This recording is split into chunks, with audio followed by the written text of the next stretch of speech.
Hello friends, today, hello chicken, go off my way please. Oh, you have babies there you're guarding. I have to go slowly so she can go away, because otherwise if she fears she can attack me.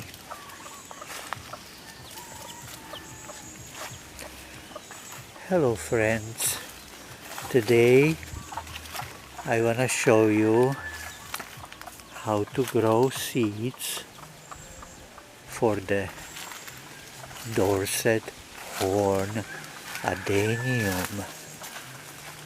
The adenium that has very curly leaves.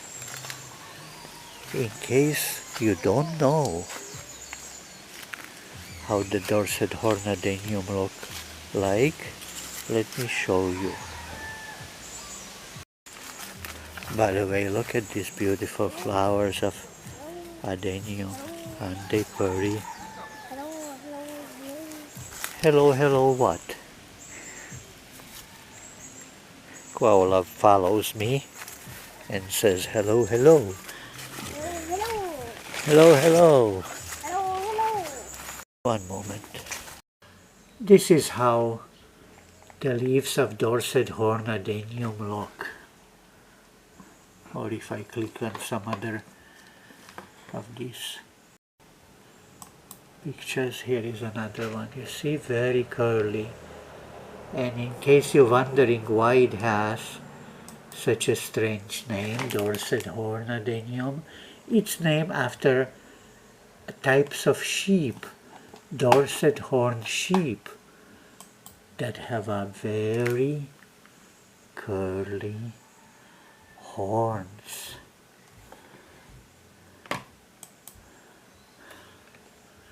You see? Anyway, back to dorset horn adenium. You might think that the seeds of dorset horn adenium are made by pollinating two plants of dorset horn plants. But that is not quite so, because they grow so slowly that it takes forever to grow them big enough to be able to bear the seed pods. And so I want to show you two ways that you can pollinate two adeniums, get dorset horn seeds. One way is that you grow two plants of Thai Socotranum adenium, like this one, and or this one.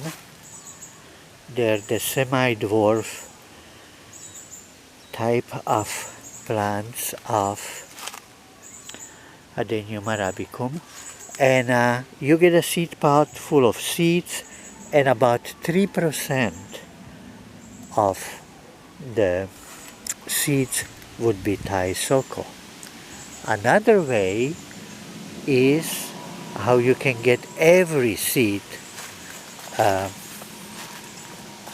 dorset horn curly leaf, which is that you graft Thai Soco on a regular, graft dorset horn on a regular adenium, then it grows way faster.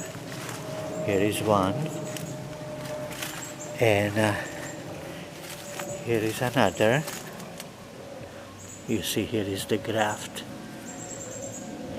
Then it grows way faster, way healthier, but it loses the curliness of a leaf, but it does not lose the hereditary characteristic of curly leaves, which means that if you pollinate this flower from grafted dorset horn with this flower of a grafted dorset horn. Here you can see the graft. Every seedling from every seed would have those very curly leaves.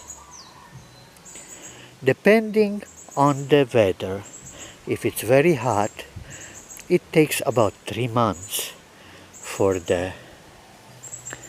after pollination for the seed pod to ripen, crack, and seeds being ready to be planted. But if you're doing it in spring or autumn or in tropics in winter even, then it takes 5 months. So 3 to 5 months. And that's how you see how small is the flower in compared to this one. You see? Because it's a mutation from Arabicum.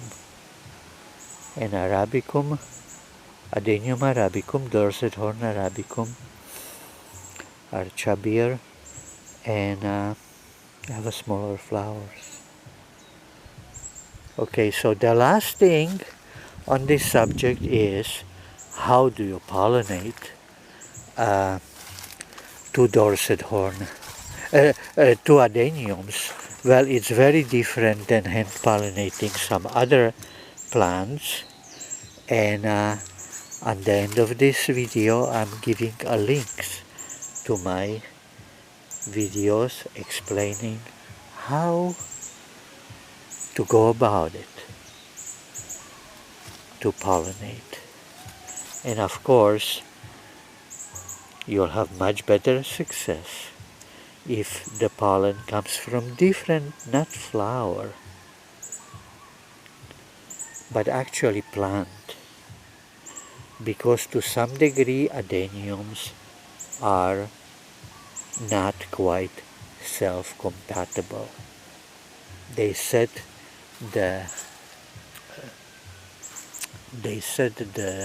seed pod after pollination much more readily if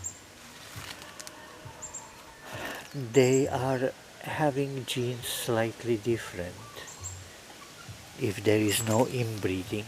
That's why if you were to purchase dorset horn adenium and wanna graft it to create the seeds, you should graft not 2 twigs from one dorset horn, but 2 twigs each one from different dorset horn, so this one will be very compatible with this one.